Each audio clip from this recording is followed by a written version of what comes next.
सबसे पहले आपकी मीडिया बंधु जो यहाँ पर आए सबका बहुत बहुत धन्यवाद। मेरा नाम दिलीप जाटो है, मैं सीतापुर से चलकर यहाँ पर आया हूँ। जैसा कि आप लोगों ने भी सुना होगा कि एक जातवादी सुअर भाई चंद्रशेखर आजाद को टारगेट कर रहा था। उन्होंने कहा कि अगर भाई चंद्रशेखर आजाद बाराबंकी की धरती पर आएंगे तो अपने पैर से, लेकिन जाएंगे अपने पैर से नहीं। मैं उसे खुला चेतावनी देता हूँ और मुझे पता था कि ये बाद में वही पोस्ट डालेगा कि मुझे हाउस अरेस्ट कर लिया गया। अरे तुम्हारी औकात है, तुम्हारे अंदर ताकत है तो यहाँ हजारों चंद्रशेखर आजाद आ चुके हैं। आओ और उनके आमने सामने से बिल्कुल सामना करो आकर, अगर तुम्हारे अंदर औकात है। ये फोन पर वीडियो बनाकर डालने से कुछ नहीं होता। हम भी डाल सकते हैं, हम भी तुमको गाली दे सकते हैं, लेकिन हम लोग संविधान को मानने वाले लोग हैं। हम लोग उल्टा सीधी चीजों में सब पढ़ते नहीं हैं। आप सीतापुर से आए हैं, कब आप सीतापुर से कब निकले? मैं अभी 2 घंटे पहले निकला था। पहले तो मैं लखनऊ गया, लखनऊ से सीतापुर आया क्योंकि बस बात यही थी कि चंद्रशेखर भाई को जान से मारने की जो धमकी दी गई, इसीलिए हम लोग यहाँ पर आए। बाकी आज आने का कोई मूड नहीं है क्योंकि आज हम चंद्रशेखर भाई की बहन जी की रैली देखना चाह रहे थे लखनऊ में, लेकिन बहन जी को छोड़कर चंद्रशेखर भाई को देखने इसलिए आए क्योंकि कुछ मनवादी, कुछ जातवादी लोग चंद्रशेखर भाई को जान से मारने की धमकी दे रहे थे, उनको हाथ पांव तोड़ने की धमकी दे रहे थे। हम नहीं, हजारों युवा तैयार हो चुके हैं। अब आप ये समझ लो, अगर उनके तरफ एक उंगली उठेगी तो ये हजारों उंगलियां उनके तरफ उठ जाएंगे। जो जातवादी लोग जाहिलों की तरह बात करते हैं।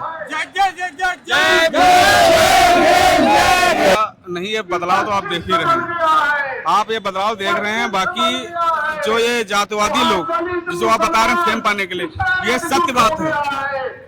कुछ चंद लोग जब कहीं से फेमस नहीं होते तो उठाते हैं भाई चंद्रशेखर आजाद की पोस्ट, भाई चंद्रशेखर की फोटो, वहां पर टैग करते हैं कि हम ऐसा ऐसा करेंगे, लेकिन उनकी इतनी औकात नहीं कि चंद्रशेखर आजाद के सामने अगर चले जाएं तो हो सकता है पेशाब निकल जाए। अब इससे ज्यादा मुझे कुछ नहीं कहना। क्या तैयारी से आए हो? हजारों की संख्या में लठ तैयार है और भीम आर्मी के झंडा और डंडा दोनों मौजूद हैं। आप इस बात को समझ लीजिए। आप रात से देख रहे हो हजारों की लठ यहाँ पर तैयार है। अगर आ गए ना तो मार के भूस भर देंगे उनके। अब इससे ज्यादा अगर ज्यादा खुल के कहलाना चाह रहा तो वो भी कह देंगे, कोई दिक्कत नहीं है। बिल्कुल कह सकते हैं आप, बिल्कुल कह सकते हैं। वो सुबह पोस्ट डाल दिए मुझे हाउस अरेस्ट कर लिया था, ये तो नंगा नाच तो होना ही था। मुझे क्या सबको पता था कल ये हाउस अरेस्ट हो जाएंगे। वो सिर्फ फेम पाने के लिए हो रहा था, बाकी इनका कोई मकसद नहीं था। जब कहीं से नहीं फेमस होते सोचते अरे भैया चंद्रशेखर को उठाओ और उनको आगे करो, उनके चक्कर में खुद फेम पा जाएंगे। सन्नी सिंह का हमने एक पोस्ट देखा था कि उन्होंने अपील किया था लोगों से, अपने लोगों से, गणी सेना से, कि उनके जो भी साथी यहाँ पे आए वो पीला गमछा डाल के आए, नीला गमछा डाल के आए। इसके पीछे क्या मोटिव था? ये सुनो, ये मुगलों के सामने तलवार के दम पर सलवार खोलने वाले लोग अब यहाँ भीम आर्मी वालों लोगों से मुकाबला करेंगे। औकात है तो अपने भेष में आए। यहाँ नीले पट्टे वाले तो हजारों लोग हैं, अपने भेष में आए ना। यहाँ मार के भूस बना देंगे सब। इतने चंद्रशेखर आजाद के दीवाने एक नहीं, आज लाखों की संख्या में आप देख पा रहे होंगे। आप 2-2 किलोमीटर देखेंगे सब जनता पैदल आ रही है, इतनी भीड़ है।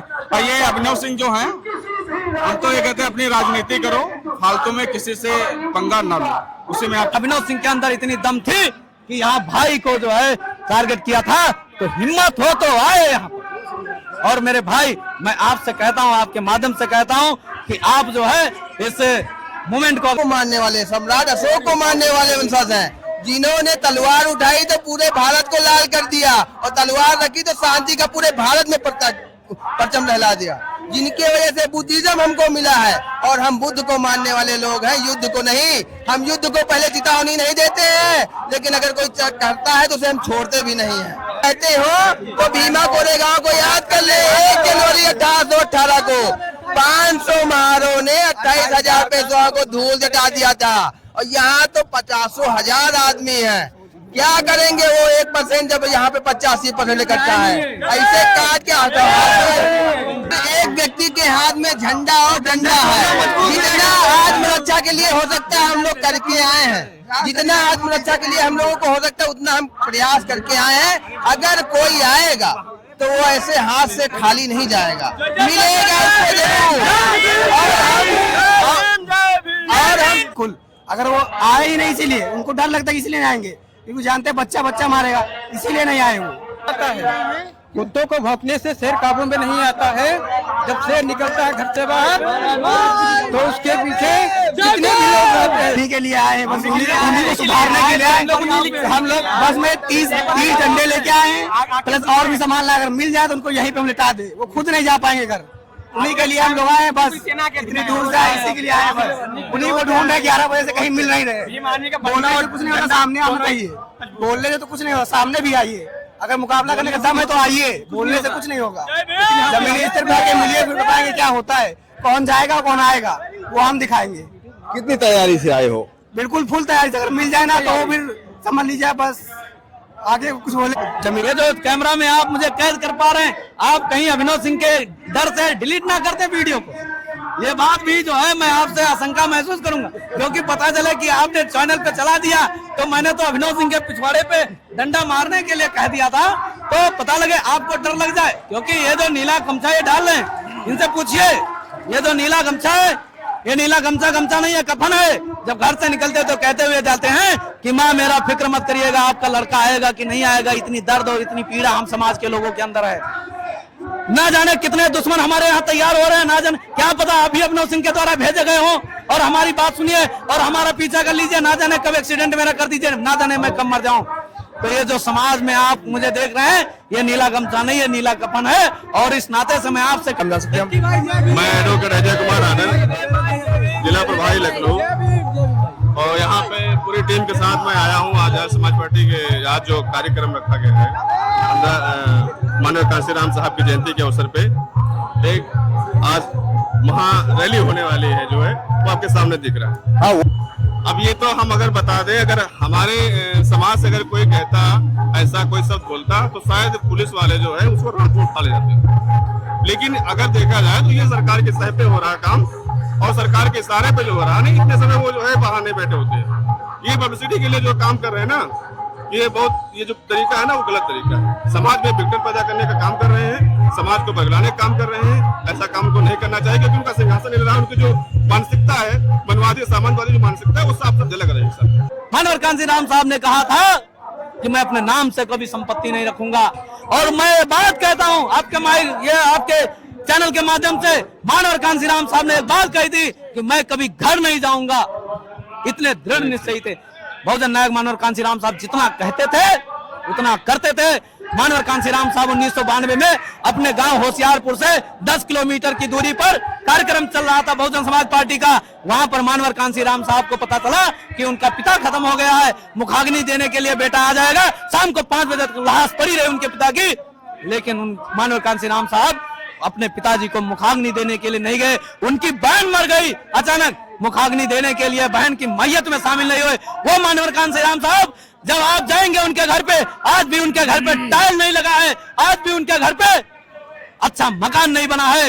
लेकिन मैं जब खुश होता हूँ वो बात देख करके, जब इस लखनऊ की गलियों में जाओ तो जगह जगह लिखा रहता है कांशीराम शहरी आवास, जगह जगह हर जिले में लिखा रहता है कांशीराम स्मारक स्थल, जगह जगह लिखा रहता है कांशीराम विश्वविद्यालय। मैं कहता हूं मानवर कांशीराम साहब, आपने अपना घर नहीं बनाया, लेकिन समाज ने आपके लिए वो घर तैयार करके दिया है जिसके बदौलत आज बहुजन समाज और ये वर्तमान सत्ताधारी लोग राजनीति करते हैं। इसलिए मैं आपसे कहता हूं, ये जो हमारे बीच में आज भी बहुत से लोग नेता और प्रधान, पंच, एमपी, एमएलए, ये लोग आज जो लड़ाई लड़ रहे हैं, ये अगर चासकी अगर किसी ने दी तो मानवर कांशीराम साहब ने राजनीतिक चेष्टा दी। इसलिए मैं आपसे कहता हूं, राजनीतिक चेष्टा आए उससे पहले मानवर कांशीराम जैसा दृढ़ संकल्प था। अगर अभिनव सिंह के अंदर इतनी दम थी कि यहाँ भाई को जो है टारगेट किया था, तो हिम्मत हो तो आए यहाँ पर। और मेरे भाई, मैं आपसे कहता हूं, आपके माध्यम से कहता हूं कि आए। और इसके बाद में मैं आपको बता रहा हूं, थोड़ी सी बात बता रहा हूं। फिर बहन कुमारी मायावती जी की जब सत्ता आई, बहन कुमारी मायावती जी ने सर्वे कराया। सर्वे में यह पता चला कि आज भी दलित वंचित व्यक्ति जो है हाई स्कूल नहीं है। बात को समझे? हाई स्कूल नहीं है। जब हाई स्कूल नहीं है और आपको टीचर बनना है तो बहन जी टीचर की वैकेंसी निकाल दें तो कौन जाएगा, क्योंकि हमारे पास कटोरा ही नहीं है। समझ रहे बात? बहन जी ने क्या किया, 8वीं पास के लिए सफाई कर्मी निकाला, और मैं गर्व से कहता हूं बहन कुमारी मायावती जी की सत्ता नहीं होती तो आज मेरे पिताजी भी सफाई कर्मी है, सफाई कर्मी नहीं होते, और अगर वो सफाई कर्मी नहीं होते तो मैं ये चश्मा, ये टोपी, ये सूट बूट पहन के यहाँ नहीं आया। और मैं इसलिए कह रहा हूं क्योंकि बहन जी ने बहुत कुछ किया हमारे लिए। बहन कुमारी मायावती जी के बाद एडवोकेट चंद्रशेखर भाई ने स्पष्ट रूप से कहा कि जो पढ़ रहे हो तो पहले पढ़ाई पूरी करो, इसके बाद में आंदोलनों में आओ। और यदि हमारे जो युवा साथी हैं, जो भाई बंधु हैं, मैं इनसे भी कहना चाहता हूं, बिना पढ़ाई के आप कुछ नहीं करते, निहत्ते हो। मैं आज भी 8 से 10 घंटे पढ़ाई करता हूं। हमारे बीच में महासचिव जी हैं राजीव राम अम्बेडकर जी, इनसे पूछिए, 7 से 8 घंटा आज मैं जबरदस्त अध्ययन करता हूं। इसलिए अध्ययन करता हूं क्योंकि मैं वार कर सकूं, क्योंकि आज के समय में तलवार से ज्यादा कीमती कलम होती है। इसलिए बाबा साहब डॉक्टर भीमराव अम्बेडकर को कलम का बादशाह कहा गया। मैं भाई आपसे कहना चाहता हूं कि आपके चैनल से, इन युवाओं से कहना चाहता हूं मेरे भाई कि आप लोग ज्यादा से ज्यादा अध्ययन करने का काम करिए, क्योंकि बाबा साहब डॉक्टर भीमराव अम्बेडकर ने कहा था, शिक्षा शेरनी का वादूद है, जो पिएगा वो दहाड़ेगा, जो जितना पिएगा वो उतना दहाड़ेगा। बाबा साहब डॉक्टर भीमराव अम्बेडकर से पहले ज्योतिबा फूले ने कहा था, विद्या बिना मति गई, मति बिना गति गई, गति बिना वित्त गया, वित्त बिना नीति गई, नीति बिना सुध गया। संत गाड़गे जी ने कहा था, अगर घर की थाली बेचनी पड़ जाए तो बेच डालो, खाना हाथ पे रख के खाओ, लेकिन अपने बच्चे को जरूर पढ़ाओ। मामना राम स्वरूप वर्मा ने कहा था, 2 बातें हो मोटी मोटी, सबको शिक्षा सबको रोटी। हमारा मिशन ही कलम पर आधारित है। इसलिए मैं आपसे कहता हूं, मैं इस आपके चैनल से युवाओं को संदेश देता हूं कि आप लोग ज्यादा से ज्यादा अध्ययन करिए। अध्ययन कर लेंगे भाई, अगर मुख्यमंत्री बन गए, 2027 में बन गए, अब उन्होंने कहा कि चलो सभी बीए वालों को मंत्री बना देते हैं, तो हमारे लोग डंडा झंडा लेकर के यहाँ चले आए, बीए किए ही नहीं तो कहाँ से मंत्री बन जाएंगे। और फिर कहेंगे मैं तो भाई के सरकार में ये हो गया था, और फिर पता लगा पंडा जी अंडा जी बन गए वहां। तो पंडा जी अंडा जी इसलिए बन जाएंगे क्योंकि जो है वो बीए कर रहे हैं। सहमत नहीं, वो मूर्ति के लिए पैसा देती है, कभी सहमत नहीं। विचारों पे ताला और गले में माला, तुम्हारी राजनीति हमको बहुत ढंग से पता। बाबा साहब डॉक्टर भीमराव अम्बेडकर का वोट लेने के लिए तुम उनका नाम लेते हो, मूर्ति बनवाते हो, पार्क जो है निर्माण करवाते हो, और बाबा साहब डॉक्टर भीमराव अम्बेडकर के विचारों पे ताला लगा देते हो। बाबा साहब कौन है? बुद्ध के विचार वैचारिक हैं, और बुद्ध ने क्या कहा? 5 सील दिया। इसमें जो 5 रंग दिख रहा है ये कोई जो है डिजाइन नहीं है। 5 रंग में ये जो 5 रंग है, 5 रंग में से ये नीला रंग है। इसका मतलब है पाणातिपाता बेरमणि सिक्खापदम समाधिमि, अर्थात प्राणी हत्या मत करिएगा। दूसरा कहता है दिन्ना दाना बेरमणि सिक्खापदम समाधिमि, अर्थात चोरी मत करिएगा। तीसरा कहता है कामेश मिथ्याचारा बेरमणि सिक्खापदम समाधिमि, कामाचार व्यभिचार पर स्त्री गमन पर पुरुष गमन मत करिएगा। और ये जो चौथा है ये कहता है मूसावादा बेरमणि सिक्खापदम समाधिमि, अपने मुंह से किसी की चुगली बुराई मत करिएगा। और जो 5वां है ये कहता है सुरा मेरे मज पवाद खाना बेरमणि सिक्खापदम समाधिमि, अर्थात कच्ची शराब, पक्की शराब, नशीली पदार्थ, गांजा, भांग, अफीम, चरस, गुटखा, जुआ आदि का सेवन मत करना। अरे बुद्ध को हम मानते हैं तो बुद्ध की बातों को नहीं मानते। इसी वजह से जो है हमारे समाज में आज ये समस्या है।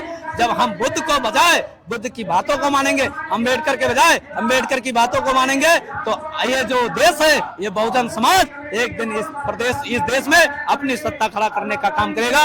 आपके चैनल के माध्यम से मैं आपको बहुत बहुत धन्यवाद दूंगा, क्योंकि हम लोग एडवोकेट चंद्रशेखर ने कहा कि एक ही जिंदगी है, या तो डर डर के मर जाओ, या तो लड़ लड़ के मर जाओ, या तो आंखों में आंख डाल के सामना कर लो दुश्मन से, या तो सर झुका के घुटने टेक के समझौता कर लो।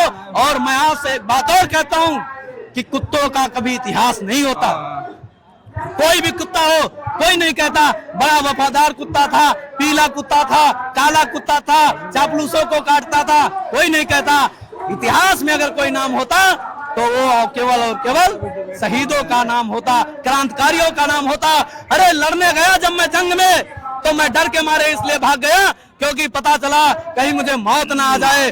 जब मैं कब्रिस्तान में गया तो वहां उनकी भी लाशें मिली, जो लोग डर के मारे जंगे मैदान से भाग आए थे। तो मरना तो एक दिन है ही, क्या पता ना जाने हमारी मौत किस मिशन के काम आ जाए, किस उद्देश्य के काम आ जाए। इसलिए मैं आपसे कहता हूं मेरे भाई, हम लोग डरने वाले नहीं, हम लोग लड़ने वाले हैं। और जिन्होंने लड़ा है, भीमा कोरे गांव में जाकर के देख लीजिए, 500 शूरवीरों का नाम लिखा है। और इंडिया गेट पर देख लीजिए, 64,000 मुसलमानों का नाम लिखा है वहां। तो इसलिए मैं कहता हूं हम लोग लड़ने वाले लोग हैं। बाकी यदि कोई आपका सवाल है तो आप पूछ। मानवर कांसीराम साहब जैसा बनोगे कब? जब मानवर कांसीराम साहब को जानोगे। कब जानोगे? जब मानवर कांसीराम साहब को पढ़ोगे कब? जब समय निकालोगे। और मैं आपसे कहता हूं मानवर कांसीराम साहब वो शख्सियत थे जिन्होंने एक चिट्ठी में लिखा, रोते हुए लिखा और कहा, माँ जो तुमने बालाचौर विधानसभा की बेटी के साथ, जो कांग्रेस का विधायक था, देश का प्रथम विधायक था, कांग्रेस का 80 कैटेगरी का प्रथम विधायक था, बालाचौर सीट का, उस दलित परिवार से विधायक की बेटी के साथ मानवर कांसीराम साहब का रिश्ता लगा। बहन कुमारी मायावती जी बाद में आई, लेकिन मानवर कांसीराम साहब ने उनसे कहा था कि माँ जो तुमने मेरी शादी लगाई है वो शादी तोड़ देना, मैं कभी परिवार नहीं बसाऊंगा। अगर मेरा तो डंडा भी देख लीजिए, ये देखिए, ये जो जब खड़ा होता है तो ये झंडा होता है, और जब इसको हम ऐसे कर देते हैं तो ये डंडा होता है। और कुछ हमारे सैनिक लोग, भीम आर्मी के सैनिक लोग इस पे अभिनव सिंह नाम लिख करके लाए थे कि ये डंडा केवल अभिनव सिंह के पिछवाड़े पर मार के और इसी बाराबंकी से इस मैदान से खदारने का काम 10 मारेंगे और 1 गिनेंगे। लेकिन उस तस्वीर को मैं ढूंढ रहा हूं काफी देर से, लेकिन अभिनव सिंह नजर ही नहीं आ रहा है। और हमारे कुछ सैनिक लोग जो है यहाँ चूड़ियां लेकर के आए थे अभिनव सिंह के लिए, वो शायद बाराबंकी के ही कोई थे, अभिनव सिंह के लिए चूड़ी लेकर के आए थे और ये कहते हुए लेकर के आए थे कि मैं चूड़ी लाया हूं। और जो पत्रकार बंधु उन तक खबर पहुंचा दे, वो ये कहते हुए पहुंचा दे कि अगर अभिनव सिंह इस मैदान में आ जाएगा तो चूड़ी हम पहन लेंगे, और अगर जो अभिनव सिंह नहीं आया तो डर के मारे नहीं आएगा तो पेड़ पे चूड़ी लटकाया जा रहा हूं, और वो जो है वहां से जाए और चूड़ी पहन ले और ठुमका और मुजरा लगाने का काम करे, क्योंकि वो ऐसे ही लोग हैं। जब मुगल के दरबार में, जब मुगलों की बात थी, मुगल के दरबार में ऐसे नालायक लोग अपनी बेटी दे दिए थे। बात को समझ रहे? वही जो है कहा जाता है, तब कहा गया था राजपुताना जब मुगलों का ब्याह रचाया था, जोधा अकबर मानबाई का ससुराल बनाया था। जोधा किसकी पत्नी थी? अकबर की पत्नी थी। और जोधा कौन थी? राजपूत थी। तो वो अपने आप को कह रहे हैं जो मुगलों के दरबार में ठुमका लगाने का काम किए। वो बीरबल जैसा लोग जो कहते हैं, आज हमारे लोगों कहते हैं हम बड़े धर्मावली, हम बड़े धर्मावली। अरे तुमने बताया जाता है, मैं आपसे कहता हूं भाई, कोई एक इतिहास में कोई एक नाम और एक तारीख बता दीजिए कि इन लोगों ने मुगलों को भगाने का काम किया, कहीं नहीं मिलेगा। और इन लोगों ने अंग्रेजों को भगाने का काम किया, ये आधुनिक भारत का पूरा इतिहास कहता है, क्योंकि अंग्रेज की देन थी कि बाबा साहब doctor Bhimrao Ambedkar, symbol of knowledge जाने गए, बाबा साहब डॉक्टर भीमराव अंबेडकर को इस दुनिया में और इस देश में यह स्थान मिला, क्योंकि अंग्रेजों ने लाया था समान शिक्षा का अधिकार। मिलिट्री में महारों के लिए महा रेजिमेंट लाया था। अरे वो लोग हमसे कहते हैं कि लड़ेंगे। अरे 500 सूरवीर थे। भीमा कोरेगांव का नाम सुना आपने कि नहीं सुना? भीमा कोरेगांव में 500 सूरवीर थे, एक का नाम था भीमा। और जब पेशवाओं को पता चला तो लड़ने के लिए 30,000 आए थे। जब पता चला ये एक व्यक्ति है जो 3,000 को अकेले मारता है, तो 3,000 से 4,000 लोग वैसे भाग गए, रात में भाग गए डर के। 28,000 लोगों को कत्ले कत्ले कत्ले कत्ले आम कर दिया था भीमा कोरेगांव के सैनिकों ने। कब किया था पता? क्योंकि अंग्रेजों ने सहारा दिया था, और अंग्रेजों ने सहारा बाद में, क्योंकि वो पीड़ित थे, इसलिए पीड़ित थे। ये यहाँ पर एक तस्वीर देखता हुआ नजर आएगा जिसका नाम है टीपू सुल्तान। टीपू सुल्तान वो शख्सियत है जब माता नंदगेली ने अपने स्तन को काट करके केते के पत्ते पर दे दिया था पेशवाओं को, ये कहते हुए कि अगर मुझे इस जिंदगी में अपने स्तन ढकने का अधिकार नहीं है तो मुझे जीना व्यर्थ है। पेशवाओं ने उस स्तन टैक्स को खत्म कराने का काम नहीं, बल्कि टीपू सुल्तान ने खत्म कराने का काम किया था। तो ऐसे लोग हमारे महापुरुष हैं। ज्योतिबा फूले जब पढ़ाने के लिए चले तो गोबर क्या किसी ओबीसी ने, क्या किसी मुसलमान ने छिपा था? हमारे गले में हंडी किसी मुसलमान ने नहीं बांधी थी, हमारे कमर में झाड़ू किसी मुसलमान ने नहीं बांधी थी, हमारे बाबा साहब डॉक्टर भीमराव अम्बेडकर को विद्यालय से भगाने का काम कोई मुसलमान नहीं किया था। अरे जिसने किया, मैं खुल के कहना चाहता हूँ, वही नालायक लोग किए जो आज अम्बेडकर का नाम लेकर के एडवोकेट चंद्रशेखर भाई को कहते हैं कि बाराबंकी में आओगे तो जाओगे नहीं। अरे वो आए तो पैर रख दे तो पता लगेगा, चीटी चीटी भर का मांस उसका नहीं मिलेगा। भीम आर्मी के सैनिक एक एक व्यक्ति तैयार है यहाँ। कितने लोग साथ में थे? लगभग हमारे यहाँ से 10,000 की संख्या आई है। 10,000 की जनसंख्या बहराइच से आई है चल के। अच्छा ये बताओ, पैसे दे के लाए हो कि स्वयं आए हैं? पहली बात तो मानवर कांसीराम साहब ने स्पष्ट रूप से कह दिया था कि एक वोट एक नोट चाहिए। और बाबू जगदेव प्रसाद कुशवाहा जी कहा करते थे कि जब ऐसे कार्यक्रमों में जाया करो तो एक मुट्ठी राशन ले जाया करो ताकि आपके मिशन को आगे बढ़ाया जा सके। इसी उद्देश्य को समझते हुए और उन्हीं के समकालीन जो बहुजन नायक मानवर कांसीराम साहब जी थे, उन्होंने बामसेफ बनाया था और बामसेफ में पे बैक टू सोसाइटी का नाम दिया और कहा कि जो आपके पास जो कुछ मिला है वो सोसाइटी के बदौलत मिला है, समाज के बदौलत मिला है, इसलिए आपका फर्ज बनता है समाज को दो। मानव बाबा साहब डॉक्टर भीमराव अम्बेडकर ने कहा था, जब तुम कभी किसी लायक हो जाना तो उस समाज को, जिस समाज से तुम आए हो, 10% बुद्धि, पैसा, हुनर, समय, श्रम देना। जिस समाज से तुम आए हो, तो यहाँ पर जो भीड़ है, ये हमारे बीच में माननीय ब्लॉक संयोजक जी हैं, इनसे पूछिए पता लगेगा। ये 200 रुपए 250 रुपए दिहाड़ी करके, लेकिन किसी भी तरह से बहुजन मूवमेंट को बढ़ाने के लिए दिन रात मेहनत करके इस पंडाल में जो आपको आए हुए लोग नजर आ रहे हैं, ये आप किसी से भी पता भाई किसी को मिला है ये सब लंच पैकेट नहीं, कुछ नहीं मिलने वाला। और हम लोग अपने तन मन धन से, बुद्धि, पैसा, समय, श्रम, हुनर से इस बहुजन मूवमेंट को खड़ा करेंगे। और क्योंकि हम लोग एडवोकेट चंद्रशेखर भाई को ही चाहने वाले नहीं, बल्कि हम लोग बहुजन मूवमेंट को चाहने वाले लोग हैं। हम लोग बहुजन समाज पार्टी में पहले थे, आज भी हैं। ये बात नहीं है कि हम उसके विरोधी हैं, बस यही है कि बहुजन समाज पार्टी का कभी मिशन हुआ करता था, हाथी नहीं गणेश है, ब्रह्मा विष्णु महेश है। इससे पहले जो मिशन था वो था तिलक तराजू और तलवार इनके मारो जूता चार।